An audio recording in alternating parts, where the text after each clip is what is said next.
को, पूरे सनातनियों को, पूरे विश्व के शिव भक्तों को, जिनके दिल में, जिनके घर में, जिनके देवालय में, जिनके हृदय में शंकर का शिवलिंग बसता है, ऐसे सभी शिव भक्तों को बहुत बहुत शिवरात्रि की बधाई। शिवरात्रि के दिन जो पार्थिव शिवलिंग का पूजन शाम के समय, शिवरात्रि के दिन रात्रि के समय पर जो करता है, मनवांचित फल देवाधिदेव महादेव प्रदान करते हैं। एक नियम बना लो,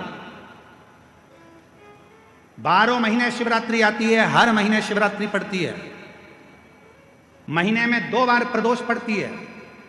या तो प्रदोष का नियम बनाओ या शिवरात्रि का नियम बनाओ। जिस व्यक्ति की जिंदगी में केवल घाटा ही घाटा लिखा हो, दुख ही दुख लिखा हो, और कई साल हो गए हों किराए के मकान में रहते हुए या तकलीफ को भोगते भोगते, परिवार में कहीं सुख है ही नहीं,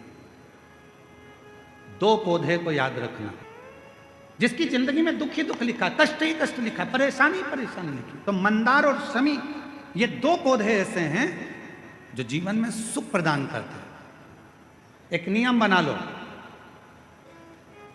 12 महीने शिवरात्रि आती है, हर महीने शिवरात्रि पड़ती है, महीने में 2 बार प्रदोष पड़ती है।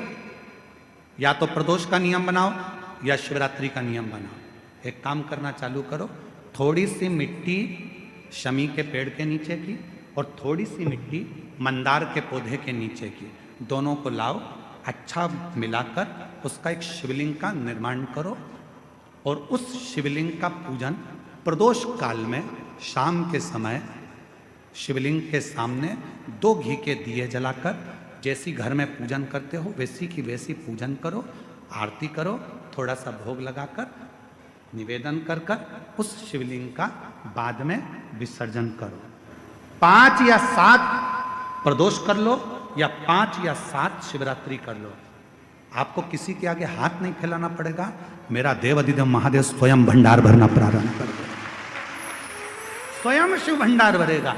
मंदार और शमी के वृक्ष के नीचे का वो फल होता है जो सुख देता है, जो सुख देता है, जो हमें आनंद प्रदान करता है। मंदार मतलब आप लोग जानते हो, वो सफेद आंकड़े की जो जड़ होती है, आंकड़ा होता है, उसके छोटे छोटे फूल होते हैं मंदार के, भगवान शंकर को चढ़ते हैं। और शमी की पत्ती तो आप लोग जानते ही हो, शमी का पत्र, इसके पौधे के नीचे और उसके पौधे, इसका वृक्ष और उसके वृक्ष के नीचे की थोड़ी थोड़ी मिट्टी प्रदोष काल में, या तो प्रदोष हो या शिवरात्रि हो, दोनों को मिलाकर उसका शिवलिंग बनाकर उसकी आराधना, उसकी आराधना। के जीवन में बहुत कष्ट है, बहुत कष्ट। 5 कमलगट्टे, 5 बेलपत्र तांबे के लोटे में जल भरकर रख लीजिए। सीधे हाथ पर उस कलश को रखो जिसमें 5 कमलगट्टे और 5 बेलपत्र रखिए। श्री शिवाय नमस्तुभ्यम, इस मंत्र का 5 बार स्मरण कर कर आपको जो तकलीफ है उसको हृदय चित्त से धरकर मस्तक से कलश को लगाकर किसी एकांतेश्वर महादेव पर, जिस शिवलिंग पर कोई पूजन करने ना जाता हो, एकांत में बैठे हो, जंगल में बैठे हो, कहीं किसी वृक्ष के नीचे विराजमान हो, ऐसे एकांतेश्वर महादेव पर अपनी कामना कर कर वो जल समर्पित कर दो। 1 बेलपत्र, 1 कमलगट्टा उठाकर अपने घर पर लेकर आ जाओ। जो तकलीफ बहुत ज्यादा हो रही है 5 दिन में आपको मालूम पड़ जाएगा, 5 दिन में अंतर आ जाएगा। ट्री के वृक्ष के नीचे जौ के आटे का चौमुखी दिया, सरसों का तेल डालकर, उसमें काली तिल डालकर, उसमें एक सफेद फूल डालकर, बेलपत्री के वृक्ष के नीचे जैसे एक चौमुखी दिए को, जौ के आटे के दिए को लगा दिया जाता है। जो व्यक्ति चिड़चिड़ करता है, जो व्यक्ति क्रोध करता है, जो व्यक्ति अपशब्द बोलता है, आड़ा टेढ़ा बोलता है, ताने देता है, ईर्ष्या रखता है, घर में चिड़चिड़ करे, पूरे घर को अस्त व्यस्त कर कर रखा, उस व्यक्ति का नाम और गोत्र बोलकर मात्र किसी भी महीने की शिवरात्रि पर, हर महीने शिवरात्रि आती, किसी भी महीने की शिवरात्रि पर 1 दिया लगा दिया जाए, व्यक्ति अपशब्द कहना बंद कर देता है, उसका प्रेम प्रबल हो जाता है, उसकी ईर्ष्या समाप्त हो जाती है, उसकी नफरत समाप्त। कभी आपको ऐसा लगे कि मेरे घर में बहुत ज्यादा मात्रा में क्लेश रहता है, बहुत झगड़ा, परिवार में विवाद, तो प्रयास करा करो जब आप देवाधिदेव महादेव को जल चढ़ाने के लिए जाएं और प्रदोष का यदि दिन हो या महीने की शिवरात्रि हो या प्रदोष का दिन हो, तो उंगली में ही भले एक उंगली में जरा सा शहद लगा कर ले जाओ और अशोक सुंदरी वाली जगह पर और शिवलिंग पर उस शहद को लगाकर जल चढ़ाने का प्रयास करो। आप दो प्रदोष या 2 महीने की शिवरात्रि अगर आपने कर ली, अपने आप आपके घर में क्लेश समाप्त होता चले जाएगा, शांति बनना प्रारंभ हो जाएगा।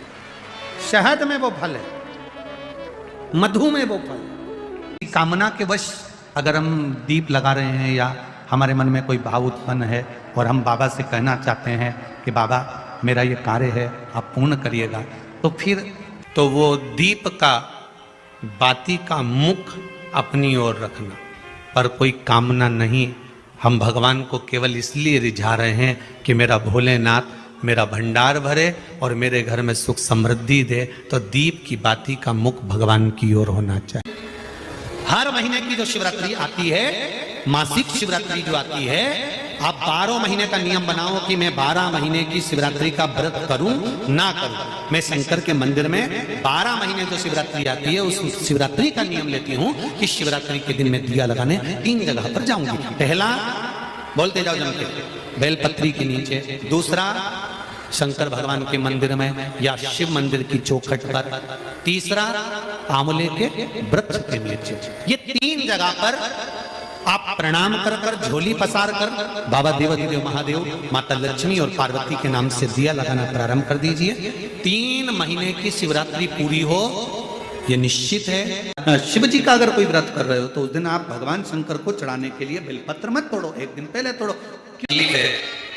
दुख की जिंदगी चल रही है, बेलपत्र लीजिए और 7 चावल के दाने से बेलपत्र के मध्य वाली पत्ती पर रख लीजिए। पत्र 7 चावल के दाने मध्य पत्ती पर 7 चावल के दाने, पीला चंदन को घिस कर उसकी एक गोली बनाना, एक गोली गोल कर शिवलिंग जैसी गोली बनाकर उस चावल के दाने पर रख लो। एक स्थान पर रखकर घर के अंदर ही उसका पूजन कर लो, दिए से आरती कर ऐसी ही बेलपत्र अशोक सुंदरी वाली जगह आप रख दीजिए। ये किसी भी प्रदोष के दिन या किसी भी सोमवार की अष्टमी के दिन या किसी भी विशेष शिवरात्रि के दिन आप ये एक बार केवल करना है और अपने मन की कामना कर उसको रखकर बाबा को घी का 2 दिया लगाकर आ जाना है। मेरा भोलेनाथ आपका हाथ पकड़कर आपको कॉम्पिटिशन एग्जाम में विजेता दिलाएगा।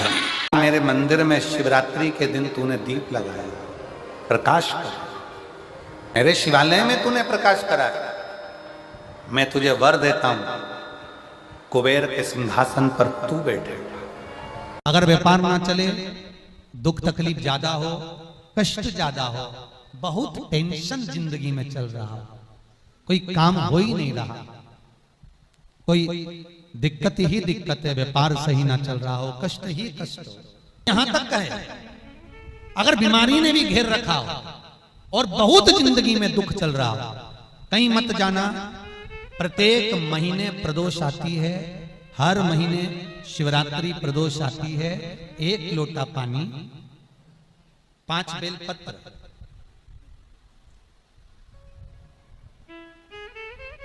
5 बेलपत्र, 1 शमी पत्र, 1 शमी पत्र, 5 बेलपत्र तांबे के लोटे में जल में डाल लीजिए। 7 दाने अक्षत के, आखे अक्षत के डाल लीजिए। और प्रदोष काल में, प्रदोष काल जो शाम का समय होता है, प्रदोष काल में भगवान शंकर के मंदिर जाकर पांव में चप्पल पहनकर ना जाइए, घर में घी का दिया लगाकर कलश लेकर शिव के मंदिर में चले जाइए। शिव मंदिर में दिया नहीं लगाना है आपको, केवल घर में दिया लगाकर जाना है। और शंकर जी के मंदिर में वो ऐसा कैसा ही पानी पूरा उंडेल कर डालकर शिवलिंग पर आ जाइए। झोली पसार कर प्रणाम करिए। शंकर की देहली पर 2 मिनट बैठकर ओम नमः शिवाय का स्मरण कर लीजिए। ओम नमः शिवाय भी आपको बोलना बताया था कि सौभाग्यवती नारी स्त्री नमः शिवाय ओम बोले और पुरुष ओम नमः शिवाय। अगर पति और पत्नी दोनों बैठकर जाप कर रहे हैं तो दोनों ओम नमः शिवाय बोल सकते हैं, पर नारी अगर अकेले बैठकर स्मरण कर रही है तो नमः शिवाय ओम आप जब नमः शिवाय ओम बोलना चालू करेंगे तो ओम अपने आप ही आगे आ जाएगा। बोल कर देखिए, नमः शिवाय ओम, नमः शिवाय ओम, नमः शिवाय से चालू करा, ओम अपने आप आगे आ जाएगा। पर पुरुष जब जब जाप करे ओम नमः शिवाय बोल, पति पत्नी दोनों बैठकर जाप कर रहे हैं तो ओम नमः शिवाय बोल सकते हैं। केवल स्त्री जाप कर रही है तो नमः शिवाय ओम, नमः शिवाय ओम, नमः शिवाय ओम, नमः शिवाय ओम, नमः शिवाय ओम अपने आप आ जाएगा। 5 बार, 3 बार, 7 बार कुछ देर शिव के मंदिर में प्रदोष काल में, प्रदोष के समय पर, प्रदोष के दिन बैठकर शिव नाम का जाप करें। जल का पात्र वापिस घर में ले आए और बड़े प्रेम से अगले महीने फिर प्रदोष के दिन, फिर प्रदोष काल में शिव के द्वारे जाएं, फिर विनती करें, कहीं मत जाना, केवल शंकर की शरण में जाना, उससे कहना, उससे निवेदन करना। मुझे विश्वास है मेरे शंभू, आपने 2 या 3 या 4 प्रदोष ही कर लिए तो मेरा महाकाल बाबा आपकी झोली तो भर ही देगा। खुशी 3-4 बस बहुत, पूरे साल की तो आप करना, छोड़ना मत। अगर बाबा दे भी दे तो पूरा साल तो करना ही करना, बीच में नहीं छोड़ना। टेंशन, बहुत परेशानी या बहुत ज्यादा तकलीफ में घिरे हो, बहुत ज्यादा में आशान तो लग रहा है बहुत हार चुका हूं, अब तकलीफ की जिंदगी खत्म नहीं हो रही, तो रथ पूर्णिमा के दिन शिव मंदिर में जाकर 2 चंद्र दीप अवश्य लगाओ। मतलब दोनों दीपक पास पास में रखकर, दोनों घी के दीप। भगवान के शिवलिंग में 3 जगह ऐसी है जहां पर पुष्प या इत्र, बेलपत्र, सुगंधित पदार्थ शंकर को समर्पित करा जाता है तो रोग से निवारण होता जाता है। 3 स्थान, सिर्फ 3 स्थान बताएगा। पहला स्थान अशोक सुंदरी, और भगवान शंकर का जो शिवलिंग रखा है उसके बीच में जो अशोक सुंदरी और शंकर भगवान के शिवलिंग के बीच में एक जगह खाली पड़ी रहती है। अशोक सुंदरी का स्थान पूर्ण होगा, शिवलिंग होगा, उसके बीच में एक स्थान खाली होता है। उस स्थान पर अगर जिस समय पर भगवान शंकर के जिस अशोक सुंदरी और शिवलिंग के बीच में जो स्थान है वहां पर अगर इत्र लगाया जाए, दूसरे नंबर पर शिवलिंग के ऊपर से लेकर नीचे के मध्य भाग में, जहां मध्य भाग है ये शिवलिंग, ये नीचे का भाग, और मध्य भाग में अगर इत्र लगाया जाए, और तीसरा भगवान शंकर का जो जल नीचे की ओर गिरता है, जहां जो पट्टी रहती है पानी नीचे आने की, उस पट्टी पर अगर इत्र लगाया जाए, ये 3 स्थान इत्र लगाने के होते हैं। अगर वहां लगाया जाए तो कैसा भी रोग हो आपकी जांच अच्छी ही आएगी, बेकार नहीं आ सकता। पुराण की कथा कहती है यदि राहु है, केतु है, शनि है, मंगल है, बुध है, शुक्र है, शनि है, आपको कोई भी ग्रह परेशान कर रहा है, आपके जीवन में कोई ग्रह अगर अनिष्टकारी है, आपके जीवन में अगर कोई ग्रह अनिष्टता प्रदान कर रहा है, तो निवेदन है शंकर के मंदिर में जो कलश लेकर आप जाएं, जल लेकर जाएं, उस कलश में मात्र अक्षत के 2 दाने डालकर ले जाएं, मात्र 2 अक्षत के दाने, पूर्ण अक्षत भगवान शंकर को समर्पित करें। और बाबा भोलेनाथ को जब हम जल समर्पित करें तो राहु, केतु, मंगल, शनि, शुक्र, बृहस्पति जितने ग्रह हैं सब अनुकूल हो जाते हैं महाराज। हर महीने शिवरात्रि पड़ती है, हर महीने, ऐसा कोई महीना नहीं जाता जिसमें शिवरात्रि नहीं पड़ती, हर महीने पड़ती। प्रत्येक महीने की शिवरात्रि को जो रात्रि के समय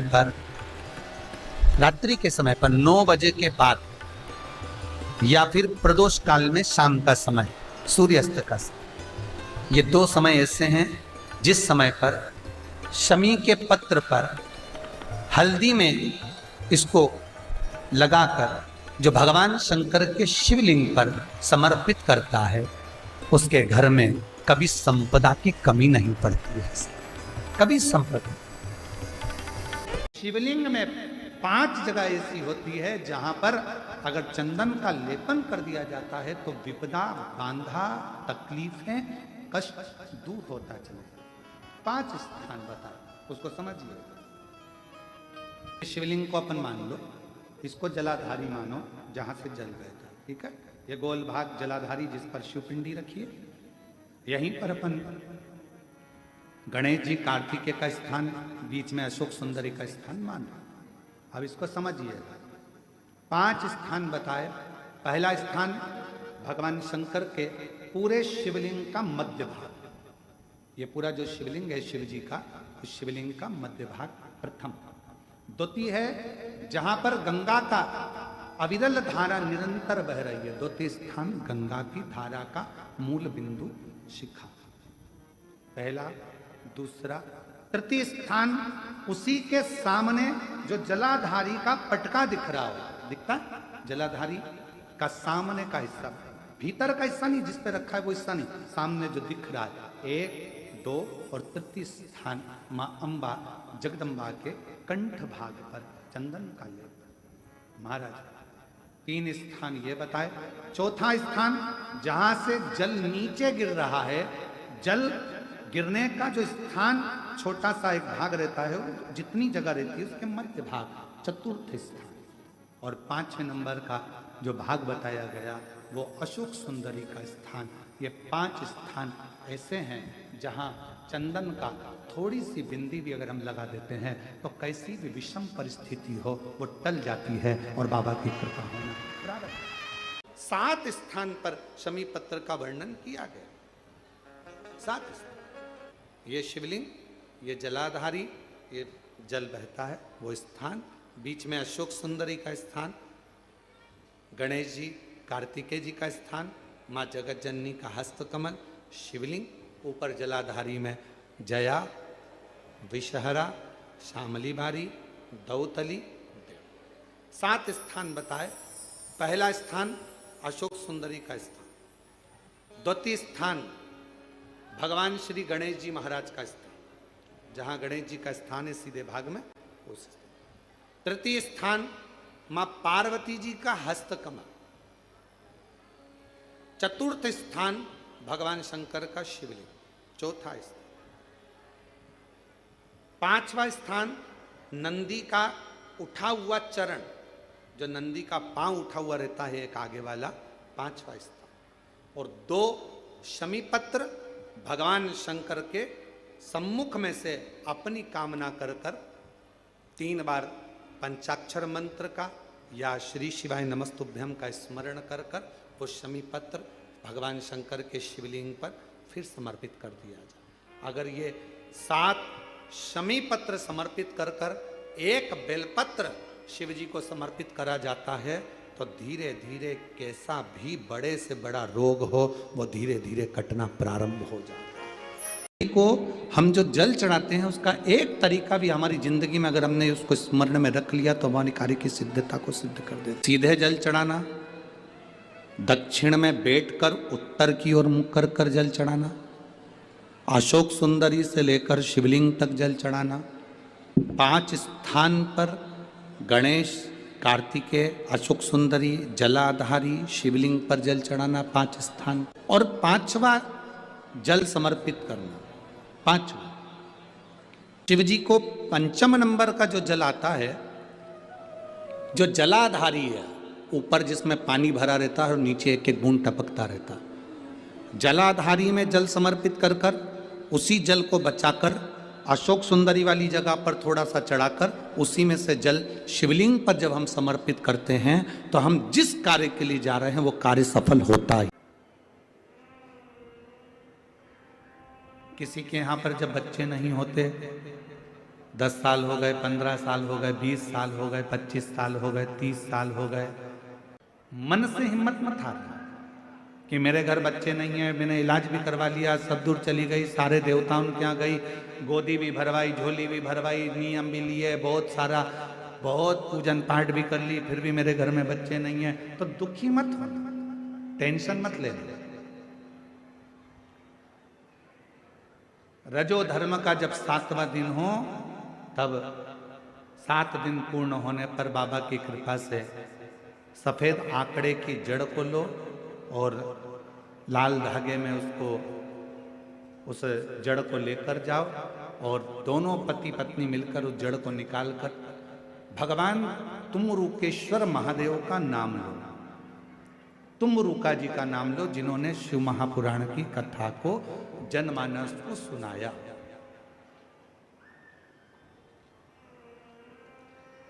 तुमरुकेश्वर महादेव का नाम लेकर, तुमरुका जी का नाम लेकर 21 बार भगवान शिवलिंग के आसपास में से भ्रमण कराकर नंदी के पास खड़े होकर बाबा को प्रार्थना कर कर वो सफेद आंकड़े की जड़ को अपनी कमर में लाल धागे में उसको बांधो। शिव कृपा करे। पर कब बांधना? जब तुम्हारा पूरा भरोसा शंकर जी पर हो जाए। तुम्हारा पूरा भरोसा हो जाए कि मेरा महादेव मुझे संतान देगा, मेरा महादेव मेरी झोली भरेगा, अब मैं भटकूंगी नहीं। मेरा भरोसा कहता है कि मेरा शंकर भगवान मेरी सूनी गोद को भरेगा। जिस समय पर तुम पूरा भरोसा कर लो, तब देवाधिदेव महादेव के मंदिर जाना प्रारंभ करो, तब उस जड़ का प्रयोग करना प्रारंभ। एक बेलपत्र में इतना बल होता है कि 64 योगनियां, 33 कोटि देवताओं की धर्म पत्नियां, देवियां, 64 योगनियां, देवियां, सारी सिद्धियां, निधियां, सब बेलपत्र के इस पत्ते के दोनों पत्ते और पत्ते के बीच में जो डंडी होती है, जो बची हुई जगह होती है, सारी निधि, सारी सिद्धि और सारी देवियों का स्थान होता है। जब हम एक बेलपत्र को दिल से अपनी कामना कर कर देवाधिदेव महादेव को, ये शिवलिंग जलाधारी, ये जल बहता है, बेलपत्र समर्पित करते हैं दक्षिण में बैठकर जब दंडी का मुख उत्तर की ओर कर कर बेलपत्र अपने मन से कामना कर कर शिवलिंग पर समर्पित करते हैं, तो ऐसी कोई कामना नहीं जो मेरा महादेव पूरी ना करता। निवेदन करें आपके जीवन में, यदि आपको ऐसा लगता है कि हमारे बहुत तप करने पर, भजन करने पर, व्रत करने पर, साधना करने पर, उपास करने पर भी हमें कहीं ना कहीं तकलीफ का सामना करना पड़ रहा है, तो निवेदन है एक चावल का दाना शिव को चढ़ाने का, या एक पुष्प की पंखड़ी,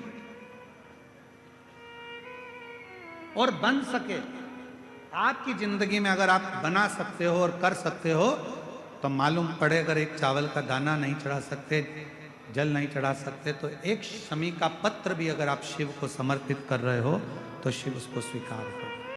3 स्थान का स्पर्श रोग का निवारण कर देता है।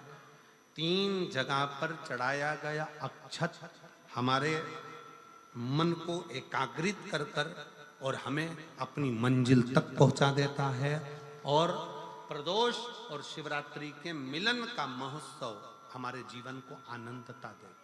कितना भी टेंशन, कितनी भी चिंता व्यापे, कितनी भी परेशानी चल रही हो, थोड़े दिन बाबा की जो जलाधारी है, इस जलाधारी पर हल्दी का थोड़ा सा लेपन करिए, हल्दी, और हल्दी का लेपन कर कर जिस पात्र से शिवजी को जल चढ़ाओगी, उसी पात्र पर अपनी 3 उंगलियों का स्पर्श हल्दी का कर कर फिर बाबा को कुंदकेश्वर महादेव के नाम से जल चढ़ाना प्रारंभ करें। जो हल्दी का लेपन आपने जलाधारी पर करा है, उसी जलाधारी की 1 उंगली कलश पर लगाकर लेकर आओ।